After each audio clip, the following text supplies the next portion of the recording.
भगवान राम 14 बरस के वनवास में मां सबरी के आश्रम पहुंचे।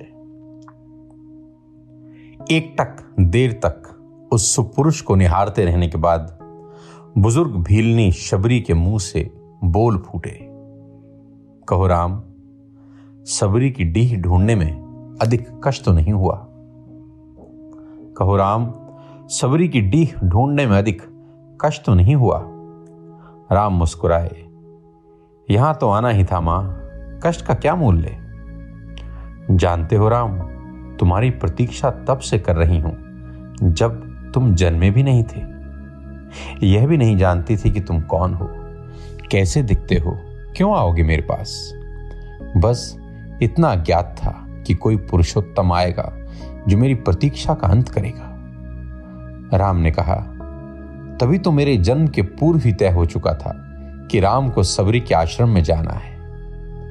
एक बात बताऊं प्रभु, भक्ति के दो भाव होते हैं, पहला मरकट भाव और दूसरा माजार भाव। बंदर का बच्चा अपनी पूरी शक्ति लगाकर अपनी मां का पेट पकड़े रहता है ताकि गिरे ना।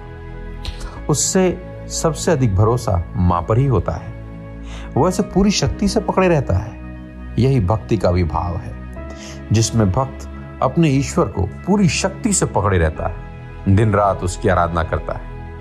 पर जानते हो क्या, मैंने यह भाव नहीं अपनाया। मैं तो उस बिल्ली के बच्चे की भांति थी जो अपनी मां को पकड़ता ही नहीं, बल्कि निश्चिंत बैठा रहता है कि मां है ना, वह स्वयं ही मेरी रक्षा करेगी। और मां सचमुच उसे अपने मुंह में टांग कर घूमती है। मैं भी निश्चिंत थी कि तुम आओगे, तुम्हें क्या पकड़ना।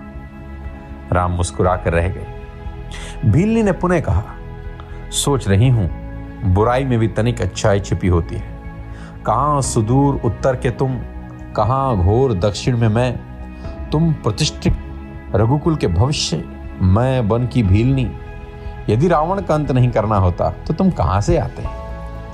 राम गंभीर हुए, कहा, भ्रम में ना पड़ो मां, राम क्या रावण का वध करने आया है? अरे रावण का वध तो लक्ष्मण अपने पैर से बाण चलाकर कर सकता है। राम हजारों कोस चलकर इस गहन वन में आया तो केवल तुमसे मिलने आया है मां, ताकि हजारों वर्षों बाद जब कोई भारत के अस्तित्व पर प्रश्न खड़ा करे तो इतिहास चिल्लाकर उत्तर दे कि इस राष्ट्र को क्षत्रिय राम और उसकी भीलनी मां ने मिलकर गढ़ा था। जब कोई भारत की परंपराओं पर उंगली उठाए तो काल उसका गला पकड़कर कहे कि नहीं, यह एकमात्र ऐसी सभ्यता है जहां एक राजपुत्र वन में प्रतीक्षा करती एक दरिद्र वनवासिनी से भेंट करने के लिए 14 बरस का वनवास स्वीकार करता है। राम वन में इसलिए आया है ताकि जब युगों का इतिहास लिखा जाए तो उसमें अंकित हो कि सत्ता जब पैदल चलकर समाज के अंतिम व्यक्तित्व तक पहुंचे तभी राम राज्य है। राम वन में इसलिए आया है ताकि भविष्य स्मरण रखे कि प्रतीक्षाएं अवश्य पूरी होती हैं। राम रावण को मारने भर के लिए नहीं आया मां। सबरी एक टक राम को निहारती रही। राम ने फिर कहा, राम की वन यात्रा रावण युद्ध के लिए नहीं है माता। राम की यात्रा प्रारंभ हुई है भविष्य के लिए आदर्श की स्थापना के लिए। राम निकला है ताकि विश्व को बता सके कि मां की अवांछनीय इच्छाओं को पूरा करना ही राम होना है। राम निकला है ताकि भारत को सीख दे सके कि किसी सीता के अपमान का दंड असभ्य रावण के पूरे साम्राज्य के विध्वंस से पूरा होता है। राम आया है ताकि भारत को बता सके कि अन्याय का अंत करना ही धर्म है। राम आया है ताकि युगों को सीख दे सके कि विदेश में बैठे शत्रु की समाप्ति के लिए आवश्यक है कि पहले देश में बैठी हुई उसकी समर्थक सूर्पणखाओं की नाक काटी जाए और खर दूखड़ों का घमंड तोड़ा जाए।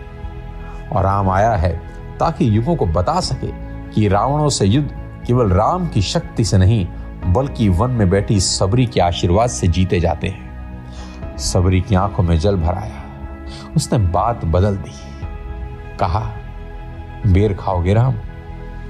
राम मुस्कुराए, बिन खाए जाऊंगा भी नहीं मां। सबरी अपनी कुटिया से झपोली में बेर भर कर लाई और राम के समक्ष रखती है। राम और लक्ष्मण खाने लगे तो पूछी, मीठे हैं ना प्रभु?